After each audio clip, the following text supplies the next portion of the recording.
Hello बच्चों, आज हम लोग बायोलॉजी के टॉपिक को स्टार्ट करेंगे क्लास 12 के।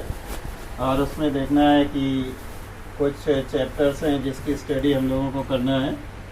और ये चैप्टर जो है जूलॉजी पर बेस्ड होगा, जिस पर हम लोग स्टडी करेंगे।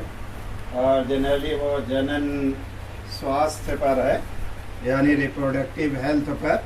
जनन स्वास्थ्य है क्या, उस पर हम लोग स्टडी करेंगे।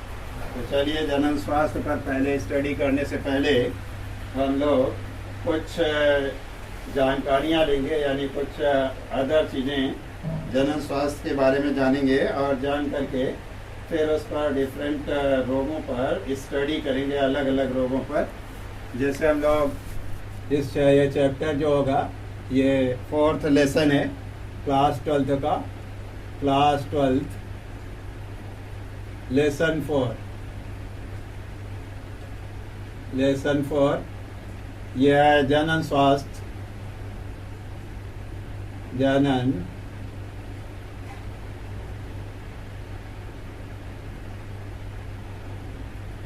जनन स्वास्थ्य।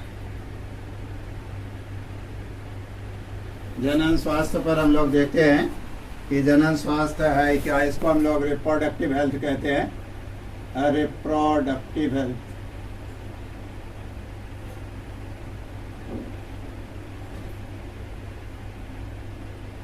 यहाँ पर हम लोग देखेंगे रिप्रोडक्टिव हेल्थ के बारे में।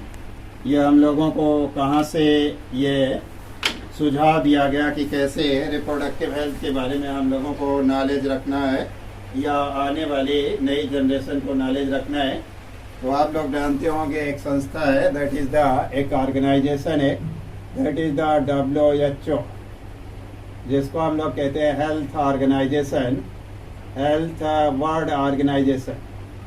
वर्ल्ड हेल्थ ऑर्गेनाइजेशन WHO को वर्ल्ड हेल्थ ऑर्गेनाइजेशन कहा जाता है।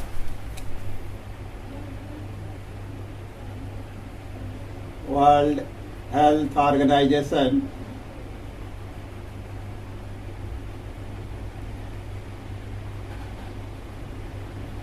ये पूरे विश्व को मानव के स्वास्थ्य पर डिफरेंट जानकारियां उपलब्ध कराता रहता है। और पूरे विश्व में मानव पर हो रहे अत्याचारों के बारे में, या मानव की हो रही घटनाओं के बारे में, या मृत्यु दर या जन्म दर के बारे में पूरे विश्व को जानकारी देता रहता है। तो इसके कहने का मतलब, WHO के कहने का मतलब है कि वर्ल्ड हेल्थ ऑर्गेनाइजेशन का कहने का मतलब है कि मनुष्य को जनन संबंधी जानकारियाँ होनी चाहिए, यानी रिप्रोडक्टिव हेल्थ की जानकारियाँ होनी चाहिए। रिप्रोडक्टिव हेल्थ का मतलब होता है कि अपने जैसी औलादों को पैदा करने से पहले मनुष्य को अपने स्वास्थ्य पर ध्यान देना चाहिए, और उसके शारीरिक स्वास्थ्य, भावनात्मक स्वास्थ्य और सामाजिक स्वास्थ्य, यानी सोशल और इमोशनल और रिप्रोडक्टिव हेल्थ के अंदर डेवलपमेंट होना चाहिए। तो इस डेवलपमेंट के होने के लिए ये ज़रूरी है कि सबसे पहले जनन स्वास्थ्य के बारे में, यानी रिप्रोडक्टिव हेल्थ के बारे में, हर समाज के व्यक्ति को रिप्रोडक्टिव पहलुओं के बारे में, यानी जनन स्वास्थ्य पहलुओं के बारे में जानकारी होनी चाहिए। तो इसके बारे में जानकारी होने का मतलब ये है कि बॉडी का डेवलपमेंट, यानी शारीरिक विकास सामान्य रूप से होना चाहिए, और सामाजिक विकास भी होना चाहिए। इसके साथ साथ भावनात्मक विकास भी होना चाहिए। अगर ये सारे डेवलपमेंट हैं तब तो जनन स्वास्थ्य सही हो सकता है, और नहीं तो जनन स्वस्थ नहीं हो सकता। यानी कोई भी व्यक्ति अपने जैसी संतानें उत्पन्न करने के लिए प्योरली हेल्दी नहीं होगा, इसलिए उसको इसके बारे में जानकारी होनी चाहिए। तो चलिए, अब हम लोग इससे जनन स्वास्थ्य से संबंधित कुछ रोगों के बारे में स्टडी करते हैं। जैसे यौन संचारित रोग जो हैं वो हैं कौन से। यौन संचारित रोग, यौन संचारित रोग, इसको हम लोग सेक्सुअल ट्रांसमिटिंग डिजीज भी कहते हैं, या सेक्सुअली ट्रांसमिटेड डिजीज भी कहते हैं। इसको हम लोग सेक्सुअली ट्रांसमिटेड ट्रांसमिटेड डिजीज कहते हैं। इसी को हम लोग शॉर्ट फॉर्म में एक दूसरे नाम से भी जानते हैं, उसको हम लोग STD भी कहते हैं। STD का मतलब सेक्सुअली ट्रांसमिटेड डिजीज जो है, उसको हम लोग यौन संचारित रोग कहते हैं। चलिए, यौन संचारित रोग के को जानने से पहले या इसकी स्टडी करने से पहले आप लोग अपने पास कलम और कापियाँ अपने पास रखिए और नोट्स बनाने के लिए तैयार भी रहिए, ताकि आप लोग जो बताया जाता रहे उसे नोट्स करते रहें और उसकी नोट्स भी बनाते रहें। तो हम लोग इसके बारे में, यौन संचारित रोग है क्या, यानी ऐसे रोग जो यौन संबंधों से एक व्यक्ति से दूसरे व्यक्ति में जाते हैं या फैलते हैं, उन रोगों को हम लोग यौन संचारित रोग कहते हैं। यानी ऐसे रोग जो यौन संबंधों से एक व्यक्ति से दूसरे व्यक्ति में आते जाते रहते हैं, यानी फैलते हैं, उन्हीं को हम लोग सेक्सुअल या यौन संचारित रोग कहते हैं। जैसे हम आपको बताते हैं, इसकी डेफिनेशन हम लोग कहेंगे कि ऐसे रोग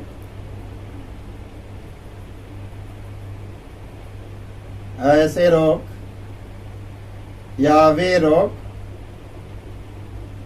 जो यौन संबंधों द्वारा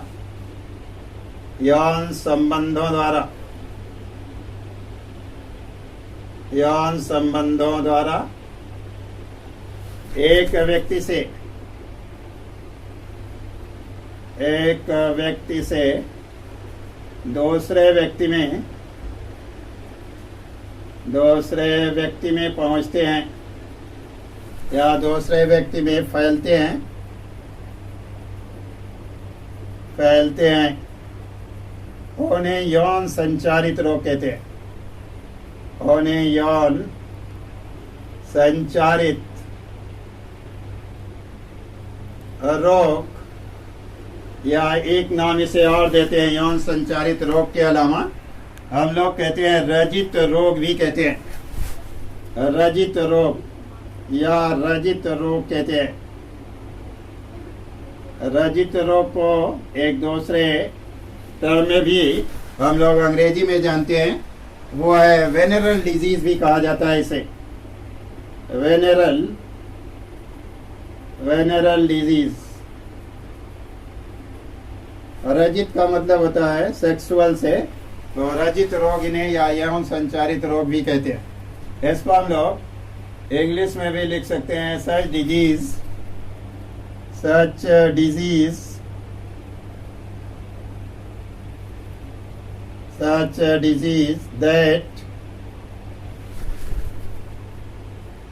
that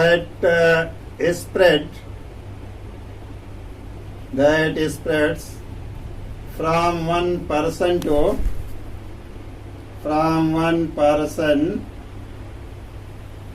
another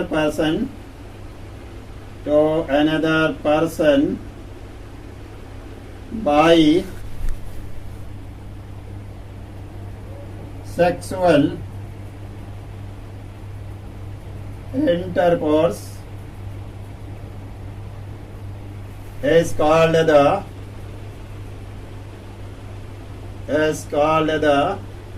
STD disease। ऐसे को हम लोग यौन संचारित रोग कहते हैं। कुछ एग्जाम्पल्स हैं यौन संचारित रोग के। वो एग्जाम्पल्स क्या हैं? जैसे एग्जाम्पल के लिए हम लोग जैसे कहते हैं एड्स, या इसी को एक दूसरे नाम से भी जाना जाता है HIV, ह्यूमन इम्यूनो वायरस। इसके अलावा होता है सिफिलिस।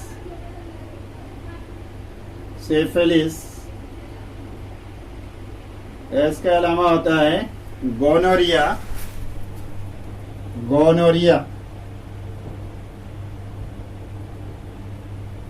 गोनोरिया भी एक यौन संक्रमित रोग है। गोनोरिया। इसके अलावा है हेपेटाइटिस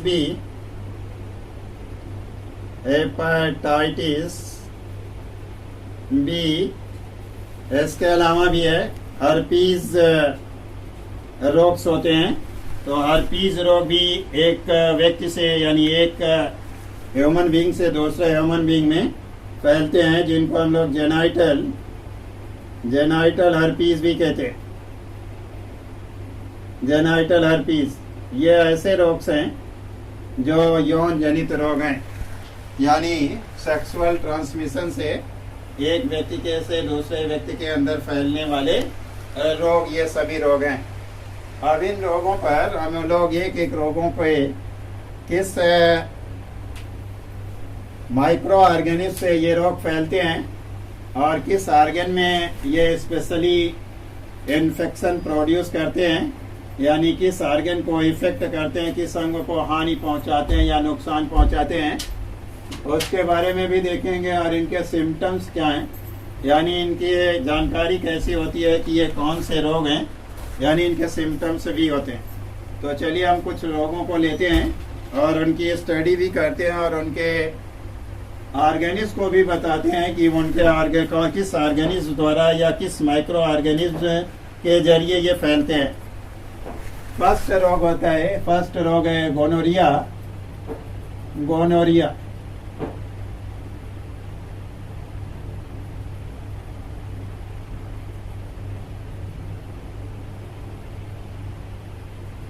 ये एक सेक्सुअल ट्रांसमिटिंग रोग है। ये डिजीज जो होती है एक जीवाणु से फैलती है, यानी बैक्टीरिया से फैलती है, जिस बैक्टीरिया को हम लोग नर्सेरिया गोनोरियाई कहते हैं। चलिए, नाइसेरिया गोनोरियाई से ये डिजीज क्रिएट होती है, यानी इसका काजल एजेंट कौन है, देखिएगा। काजल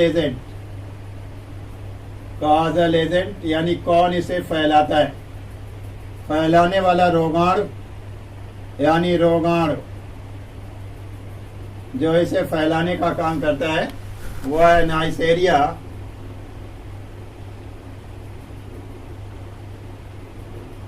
गोनोराई।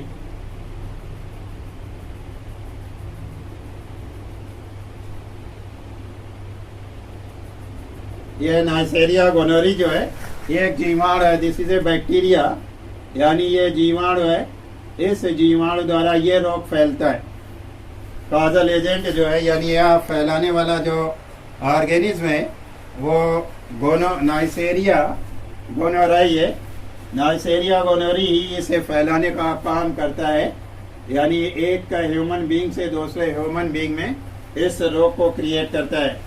अब देखते हैं कि इसके सिम्टम्स क्या है, ये कैसे फैलता है।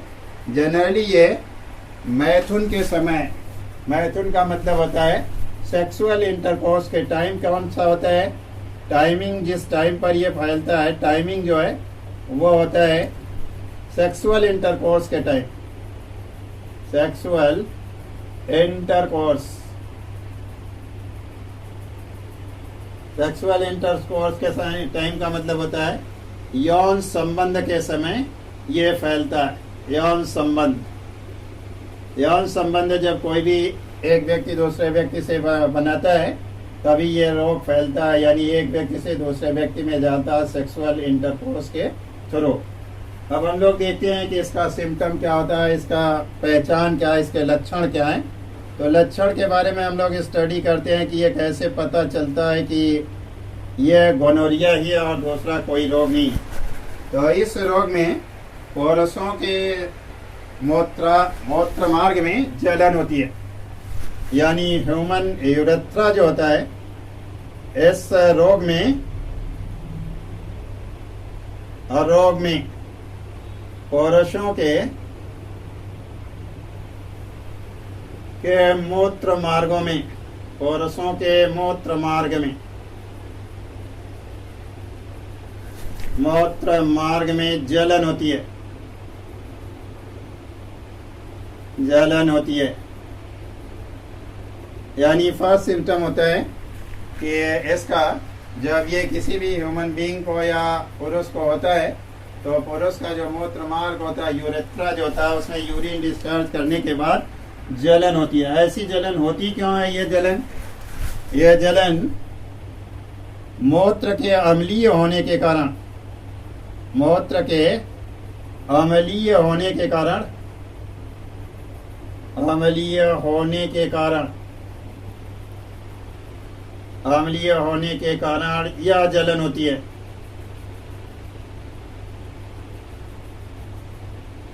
यानी मूत्र जो होता है वो एसिडिक होता है, अम्लीय होता है, जिसके कारण मूत्र मार्ग में ये जलन होने लगती है।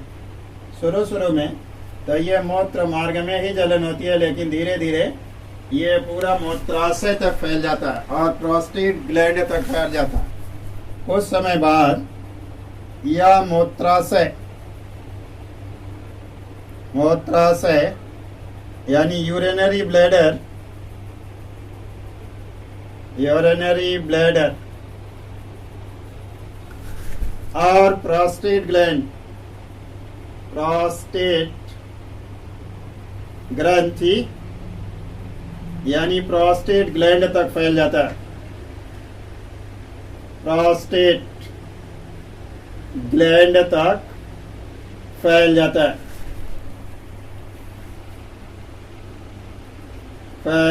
फैलता है। दूसरा देखते हैं, अगला सिम्टम क्या होगा। इसके अलावा जो शीशन होता है, पेनिस के एंटीरियर पोर्शन से एक लिक्विड निकलता है, वो लिक्विड होता है जनरली येलो ग्रीन टाइप का, येलो ग्रीन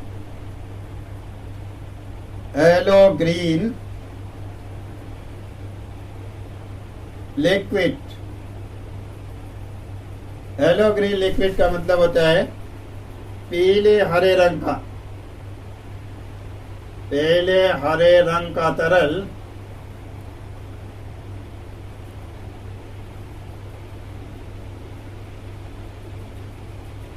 पेनिस, पेनिस का मतलब होता है शीशन, पेनिस के सिर, पेनिस के अग्रभाग से निकलता है, अग्रभाग से निकलता है। इस तरीके से हम लोग कह सकते हैं कि जब ये रोग होता है तो इसके सिम्टम्स होते हैं कि यूरेथ्रा में, ह्यूमन यूरेथ्रा मतलब जो होता है पुरुष का जो यूरेथ्रा होता है उसमें जलन होती है, इरिटेशन होता है। इरिटेशन होने की वजह से ये पता चलता है कि गोनोरिया ही है। इसके अलावा ये इरिटेशन जो होता है, this irritation takes place due to the acidity of urine, urine की एसिडिटी से होता है। यानी यूरिन जितना एसिडिक होगा उतना ही ज्यादा जलन होती है। और धीरे धीरे यह रोग, इस रोग का इन्फेक्शन जो होता है, प्रभाव जो होता है मूत्राशय, यूरिनरी ब्लैडर और प्रोस्टेट ग्लैंड तक फैल जाता है, जिससे मूत्राशय और प्रोस्टेट ग्लैंड में स्वेलिंग भी आ जाती है। और शिखर के अग्रभाग, शीशन के अग्रभाग से येलो ग्रीन लिक्विड निकलता है, जो लिक्विड भी ये बताता है कि यह रोग जो है वो गोनोरिया रोग ही है। यह रोग जो होता है स्त्रियों में भी फैलता है और पुरुषों के थ्रू, यानी पुरुषों से स्त्रियों में फैलता है, लेकिन स्त्रियों में इसका प्रभाव लक्षित नहीं होता, यानी दिखाई नहीं देता। तो हम देखते हैं कि स्त्रियों के अंदर ये क्या इफेक्ट डालता है कि नहीं डालता। तो स्त्रियां इसमें मेन वर्क क्या करती हैं, जो लेडीज होती हैं वो इनमें मेन वर्क क्या करेंगी। तो हम लोग देखते हैं अगला सिम्टम अगला तो देखते हैं पॉइंट। तो अगला पॉइंट होता है कि this disease is found in female but not infected, not affect हाथ, उन्हें प्रभावित नहीं करती हैं। यानी यह रोग स्त्रियों में पाया जाता है, लेकिन स्त्रियां इससे प्रभावित नहीं होती हैं। अब हम लोग देखते हैं कि अगर प्रभावित नहीं होती तो स्त्रियां करती क्या हैं। Thus female is female is only, इसमें फीमेल जो होती हैं वो केवल और केवल वाहक का काम करती हैं, ट्रांसमीटर का काम करती हैं। दस female is only transmitter, transmitter